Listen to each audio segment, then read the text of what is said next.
When you hear those calls, 200,000, 300,000 by year end or the start of next year, could you see that really happening in the Bitcoin space? As an old guy, anything about the future is not a lie. They're not telling the truth, but they're not lying. Just remember this, is that people are in euphoria today. And that is, for an old guy, it's like, what was his name? Joe Kennedy. His famous line says, the shoe shine boy gave him a stock tip. And he came in and he says, when shoe shine boys give you a stock tip, sell. And the same thing happened to me in 2008, because I'm pretty good with real estate. I made nearly $1 billion with Trump, my friend. And I was in Safeway just before 2008, and the Safeway girl gave me her business card. She says, I flip houses, in real estate. This is just before the crash of 2008. I turned to my friend, it's time to sell. And I don't sell, it's just I stopped buying and I shifted my attention. So I never sell, Danielle, I never sell. I'm not a flipper, I don't sell, I rather accumulate. So when she said, it's time, I should start flipping property, I pulled back and I shifted my mindset for the crash. And so there's a lesson, and I know I sound like a pessimist because the bull is going up the stairs. But right now, I would be shifting my mindset to a crash.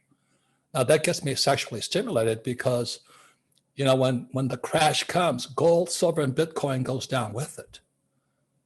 And I'm going to buy more. So my lesson is you better know what you're going to buy in a crash more than what's going up in a boom. Because this is not a boom, this is a mania, boom, bust, and mania. Like I said, I went to this one restaurant just last night and people were in evening gowns. They're going, hey, this is Scottsdale. Nobody dresses in evening gowns. Oh, that's hilarious. Bulls go up the stairs, bears go out the window, and Rickards is calling for depression. And I agree with him. The Great Depression, a depression we've never seen before. Let me ask you this, Robert.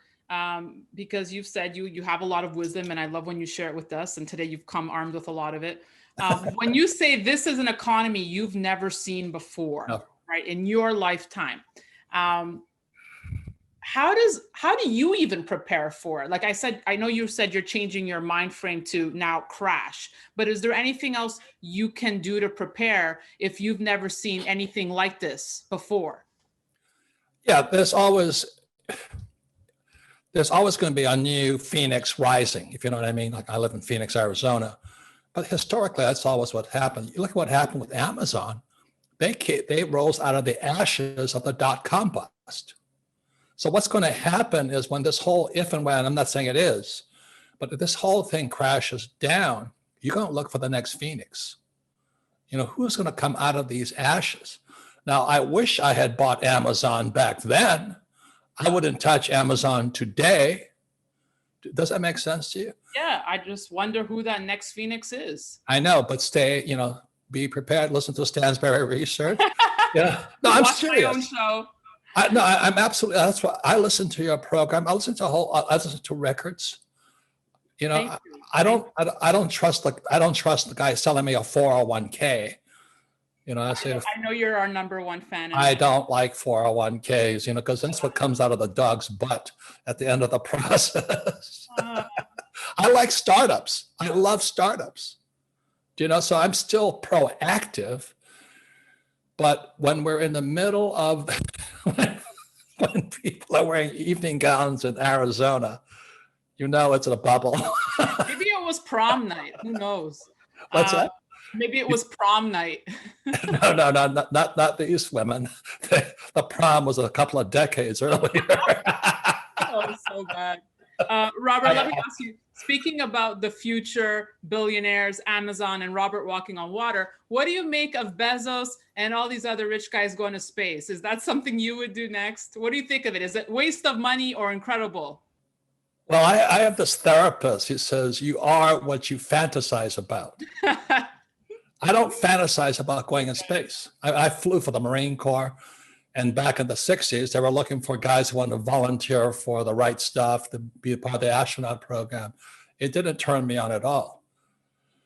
So I just say to people, I'm quite happy with my Layer 60. And it makes me money. I mean, it's my 60, one of the best deals I've ever came across. I get an ITC, an investment tax credit for my Layer 60, and I make money on it. So I pay less taxes, and I'm making money, and I get free jet rides. So space rides don't turn me on, but jet rides turn me on. Okay, so no Robert and space anytime soon. Last question for you. You brought up your gold mining past, which you don't really talk about a lot. I want to ask you this. Do you miss bringing those gold miners and silver miners public? Do you miss any of that past life, Robert? It was the best education I could ever have. I swear to God, I was in Vancouver while the Frito Banditos live. I learned more bullshit stories there than any place on earth. And then we migrated from Vancouver to Toronto, TSA, Toronto Stock Exchange, went public. We struck gold in China, and I thought I was a billionaire, and then the Chinese took it. I had the best education of my life. And so today, when I hear China is now is one of the biggest gold producers in the world, I said, yeah, that was my gold mine, you guys. Your gold. Do you invest in gold mining companies today? Yes. Okay. I'm very, now I think gold and silver and not so much Bitcoin. I'm gambling on Bitcoin, but I trust guys like Breedlove and stuff like, I know Peter Schiff hates them. Max Kaiser hates gold and all this. I don't know. Everybody's got their opinion, but that's what I'm saying. Is anything said about the future is not a lie. So when you see me walking on water in 2030, all right, you'll know. I'll be there. This is the final word to everybody. This is the 50th anniversary of Nixon taking the dollar off the gold standard. I think that is probably one of the biggest things that changed the world. August 15th, 1971. It's the 50th anniversary, and look at what's happening. Check the facts, Jack. This economy is coming apart.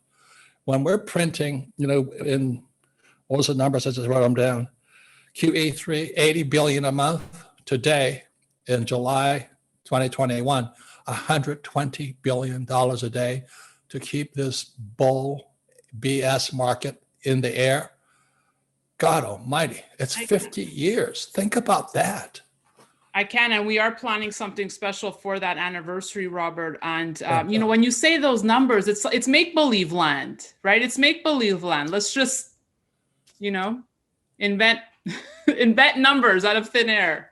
That's what it is. Yep. Robert, I appreciate you dropping in and saying hello for our summer series. Stay safe in Arizona. And Danielle, please, thank you for letting me be me.